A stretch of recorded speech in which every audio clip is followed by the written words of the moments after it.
So basic Swedish leg massage, the front of the leg, what we do is we just expose the area that we want to work on and just tuck in your towel quite nicely. You want to take it to about here, you don't want to take it too far up. Make sure it's nice and neat and that the other leg is still covered so it stays warm and doesn't get too cold. Then what you do is just manually check the leg. You've already done your consultation. You're checking for contraindications, but just before you get started, make sure there's no rashes that the client didn't know about, no cuts or grazes that they didn't know that they had. If you need to, you've also got your support that you can pop under the knee if the client feels that they need a wee bit of additional support there, or you can also take the support and pop it under the ankle. But for today, we don't need to do that, so we are ready to use our massage medium, and we're using cream today. So you take a tiny bit out of the pot with your spatula, just rub between your hands just to generate some heat because it can be quite cool, and then very gently just start to cover the leg and make sure that there's not going to be any pull on the skin. You want enough massage medium that your hands can flow freely, but not so much that you feel that you can't get a grasp on the skin because your hands are sliding about. Cover to the toes as well and cover under the foot. And once you're ready, you can start with some effleurage. So you would start at the very tip of the toes, slide your hands almost in a prayer movement over the outside of the leg, skim over the knee, turn your hands round and slide just up to the top of the thigh and slide right back down again to where you started. So this effleurage will warm up the tissues, introduce the client to your touch and relax them and prepare them for different, more in-depth treatments.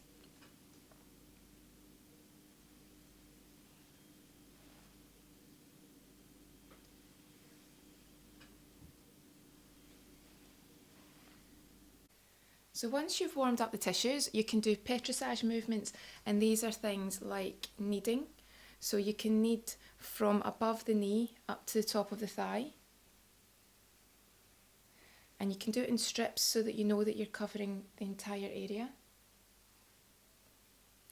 So this is single-handed kneading. You can also do double-handed, which would be more like this. And again, as long as you make sure that the client's comfortable and it's not actually causing them discomfort, then you know that you're going to have a good result. You can do things like ringing, where your stance changes and you're facing the bed, and make sure that you don't bend over and cause yourself a back injury. So you're just widening your stance and coming down closer to the bed so you can do your ringing.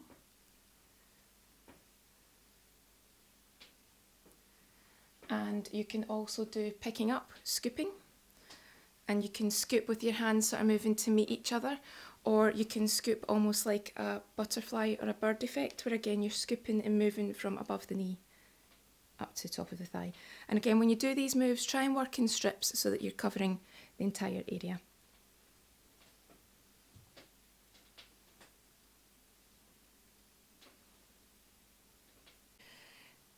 We're going to do some hacking and cupping on this area, some tapotement moves. So what we can do just to prepare the skin is just a little bit of stroking. And what we're doing is we're working from the inside of the knee up in strips. And then our hacking is the loose wrists all over the area. It'll be really good for boosting the circulation, toning, removing lymphatic waste. So again, you would do this maybe about 30 seconds to a minute, and you're looking for erythema, some redness. You've also got your cupping, which again is your reverse C shape, and you want to hear this noise rather than a slap, so make sure that your hands are in that reverse C shape. And again, once you've seen your redness and you've done that for about 30 seconds to a minute, you can soothe the area by going back to your effleurage. And what to do is, rather than doing the full leg for this bit, just keep to the top. So slide your hands up and then slide back down. And that'll just soothe the nerve endings and relax that muscle.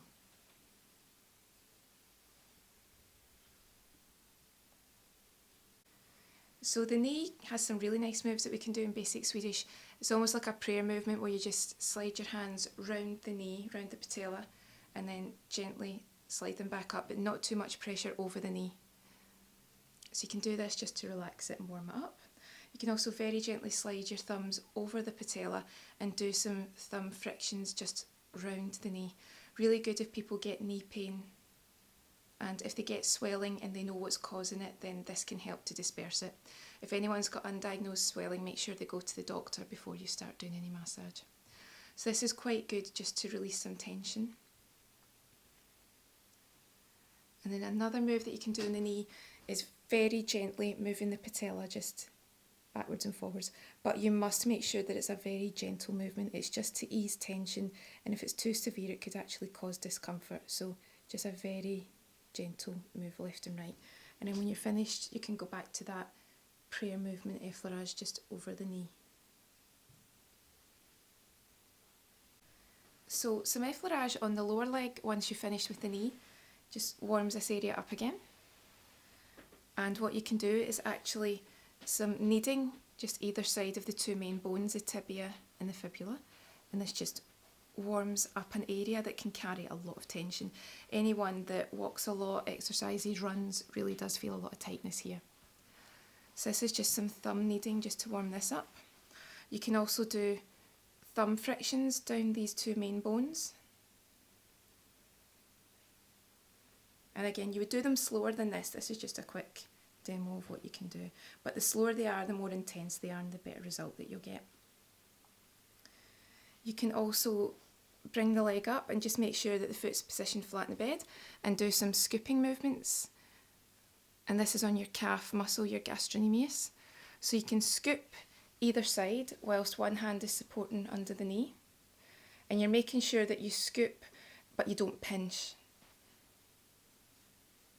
And you can also do the same area but go back to your thumb kneading, and it's using this part of the muscle here, which is your thenar eminence. And again, do one side and then support behind the knee with the other. And then when you're finished, gently support under the knee, under the ankle, and bring the foot back down. And then once you finish the leg, it's one full Effleurage like we did at the beginning, and then what you would do is slide right off at the toes. And then when you're finished with your client, towel back over, make sure the leg is nice and warm, and then repeat on the other side.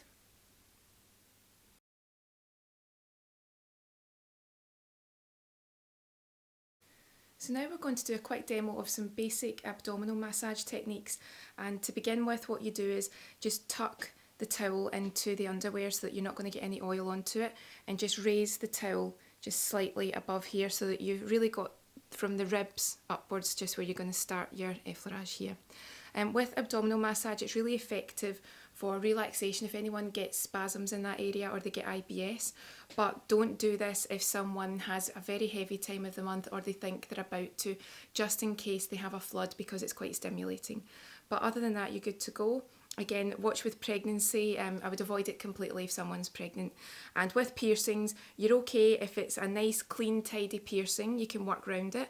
But if it was something that you thought you were going to catch your hands on, then you could ask them to either take it out or just avoid this part of the massage completely. Right, so first of all, we'll just pop in some massage cream just on the abdomen. Just making sure we've got enough on the area to give us good slip and slide.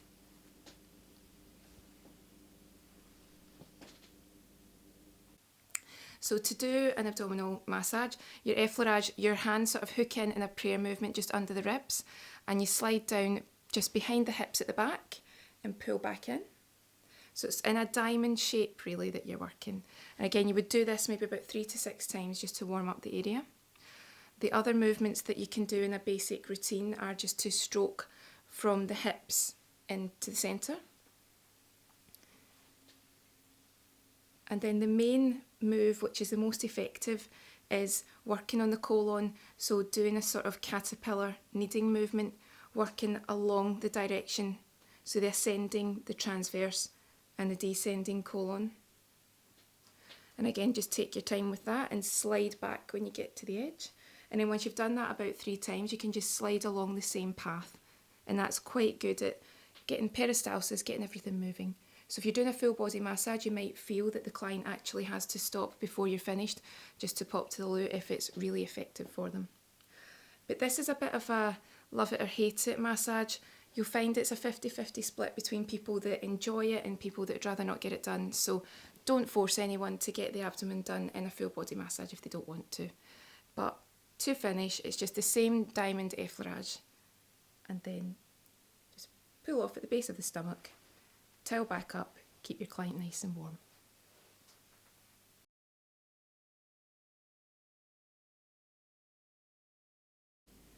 So some basic arm massage techniques in Swedish are quite nice and relaxing and simple to do. So first of all, we're covering the arm with the massage cream, and with your effleurage here, it's actually easiest to start at the fingertips, and one hand slides in front of the other over the shoulder and slides back down again. And start with the hand that's outside of the body. So for me on this side, it's my left hand that goes first. So left is followed by right, over the shoulder and straight back down again. And then what you can do is turn the hand over and very gently move your hands up just so that you're underneath the node, just on the underarm. And that's the auxiliary node just there. Turn it back round. Other moves that you can do on a basic Swedish arm massage are thumb frictions just around the shoulder, and you might feel some crunching and creaking there if there's any tightness. And you can also take the arm and almost just rest it on your hip and do some very gentle wringing here. But if someone's got very loose skin and their tone isn't very good, then you might want to just leave this out if it's just uncomfortable for them. And then just slide the arm back. You can also do some hacking just on the upper arm though, and again change your stance and keep your legs nice and wide so that you're straight backed and you're not giving yourself any backache.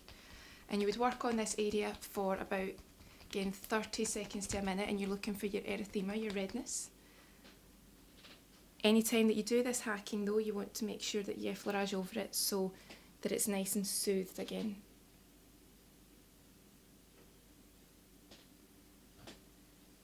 And another move that you can do is just rest the hand just on your hip again and use alternate thumb frictions just to work down from the wrist to the elbow and then slide.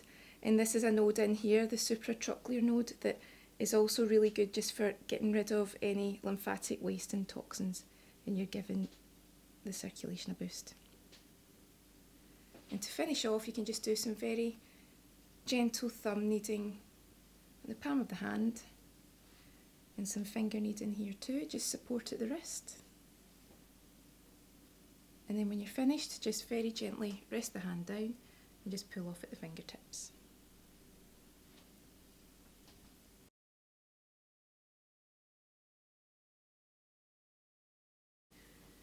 So basic Swedish back of the leg massage. First of all, we're going to put our massage cream on.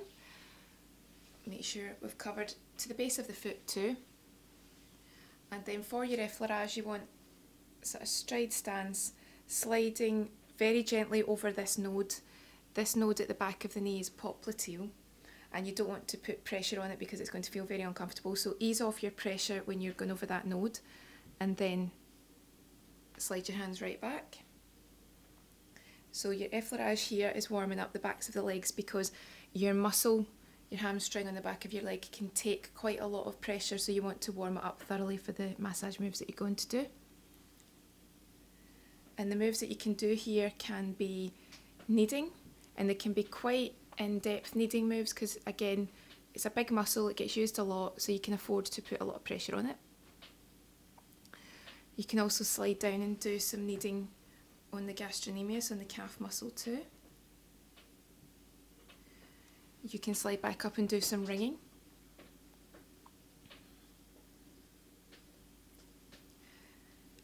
And again, you can wring on the calf too.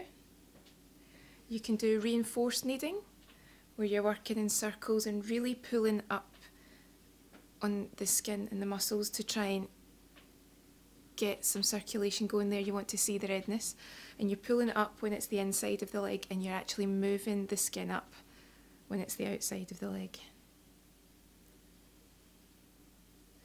And of course you can do some stroking here too. And then when you're ready, you can do your hacking. and you can spend quite a bit of time here so that you see that erythema, you see the redness, and you can also do your hacking down in the bottom of the leg too. And then you can do your cupping.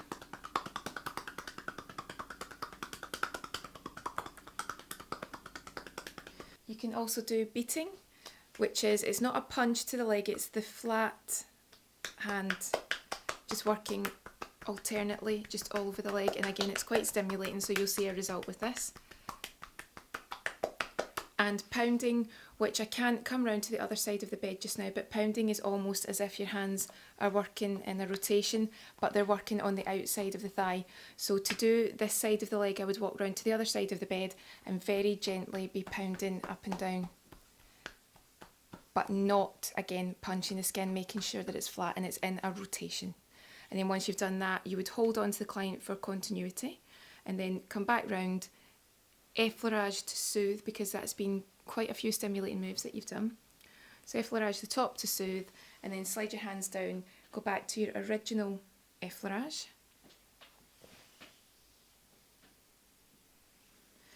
And then when you're finished, slide back down to the foot and just pull off at the toes. Cover your client and you're ready to move on to the next leg.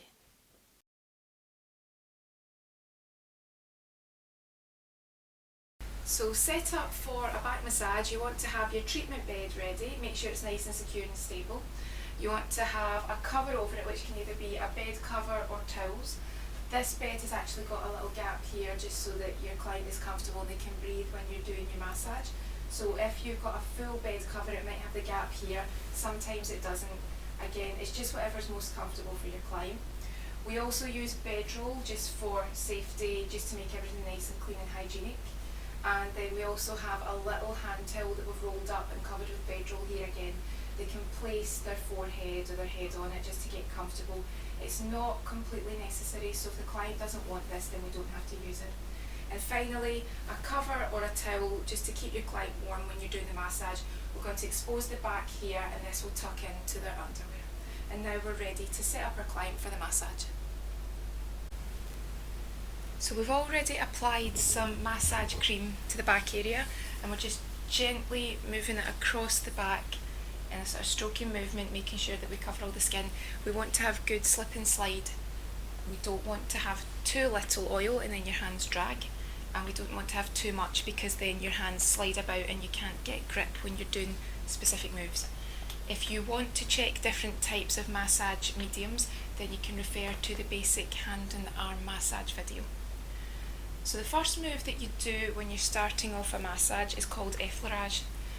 And before we do that, we check that we've got enough space at the base of the back to start. A lot of people think that the back finishes here, but you actually want to make sure you expose completely down. So when you start your Effleurage, you're starting from here. So we're checking the back before we start our Effleurage move and making sure that there's no conditions there that our client might not know about. There's no rashes, there's nothing that looks unusual, we've got a healthy spine, everything here looks perfect, so let's start. We move from the base, slide our hands firmly up the spine either side, never working over the spine. Slide down the neck, round the shoulders, back down to the base of the back, and then we can slide round just underneath the scapula, the shoulder blades, and slide back. So that's one example of Effleurage. This is another when you can slide up either side of the spine, cross your palms over, slide back and down. The main thing about Effleurage is it's a skin warming move. It warms up the tissues, warms up the muscles, it introduces the client to your touch, it relaxes them, and it's a good linking move. So if you ever forget to do a move or you forget what's coming next, then Effleurage is a lovely one. It comes in handy and it buys you some time until you decide which move that you want to do next.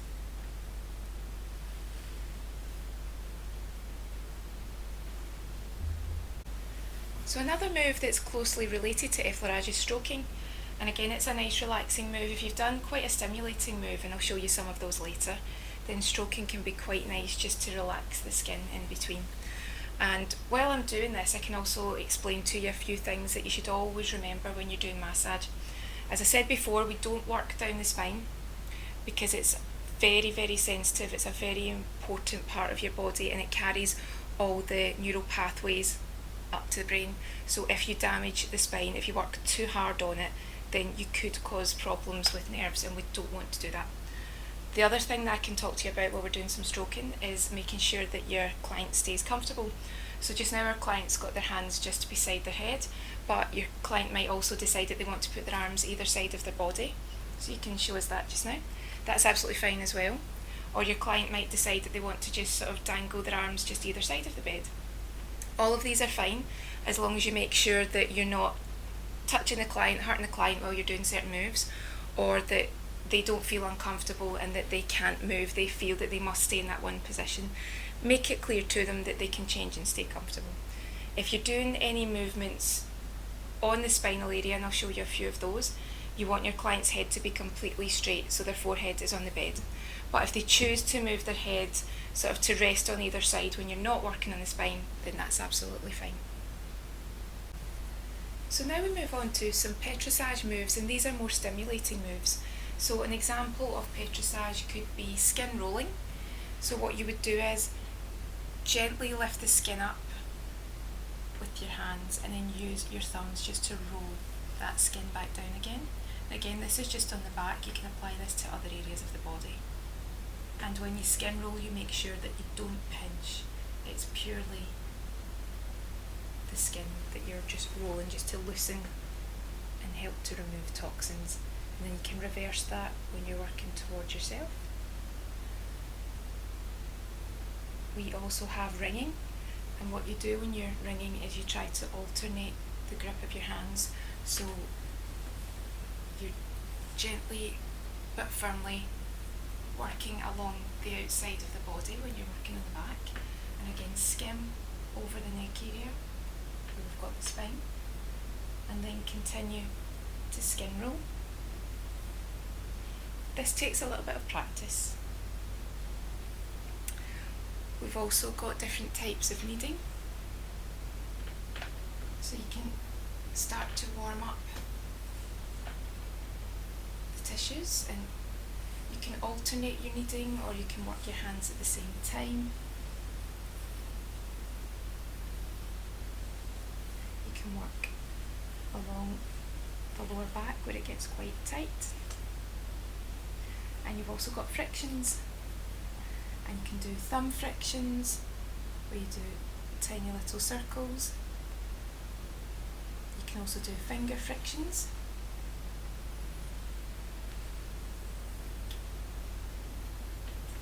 And you can also start to do moves like knuckling too. And again, the main thing is you want a firm but not painful pressure on your client. And you always want to make sure that you avoid the spinal area. So now we move on to tapotement, which are probably our most stimulating moves. Never do tapotement on cold skin, always do effleurage to warm up the skin and muscles and relax the client. It would actually be really sore and uncomfortable if you just went straight in with really stimulating moves.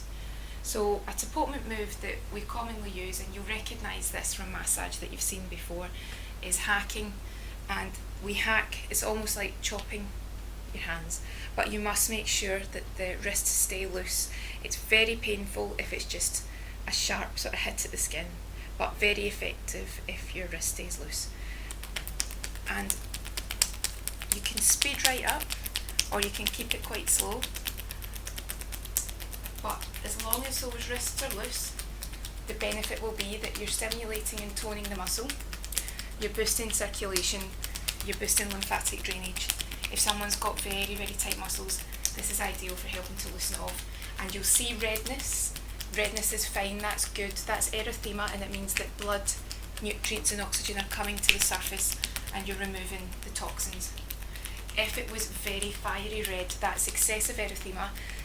Just stop what you're doing because that's a little bit too much, and you don't really want to see something that's so warm that you've maybe overstimulated that area. So redness is normal, excessive redness is not. Another Tapotement move is cupping. You know you're doing this right when it sounds as if it's the horses walking past. You want to make sure that it's a sort of reverse C shape. If it's a slap on the skin, then you're not doing it correctly. It has to sound like there's a horse. And again, just over the outside of the body, but making sure that you cover all that skin. Skip over spinal area. And when you're doing a full massage that lasts on the back about half an hour, you should expect to see some redness here. There are many other Tapotement moves that you can do, but not some that you do on the back. We don't really do beating too much on the back. We don't really do pounding. We're keeping this basic just now. So that's the two main ones that you would expect to see in a Swedish massage. And to soothe the skin and to cool it down, it's always nice to finish with some Effleurage. So we're keeping this to a basic Swedish back, neck and shoulders. There are many more moves that you would do, but when we have finished and we've done some Effleurage to finish, we want to very gently take the towel that was tucked in, bring it up to the neck, and then we want to dry off this excess oil. Now this feels relaxing, but it's subconsciously letting the client know that you're finished too, so if they have drifted off, they're going to come back in, sort of zone back in, because they can sense that everything's finishing. So it's a 2-in-1, it's relaxing them, it's sort of bringing them back to alertness, and it's also helping to soak up that excess oil. And then you would let your client know that you've finished, tell them to get up very slowly when they feel ready, and you could go and get them a little glass of water and give them some aftercare advice. They might feel a little bit tired or they might feel energised. If they've got sort of severe muscle aches and pains, it might feel more sore before it feels better. That's normal, that's the healing crisis, and that's simply your body getting rid of the lactic acid that causes the pain in the muscles, and all the toxins take a while to be released from the body.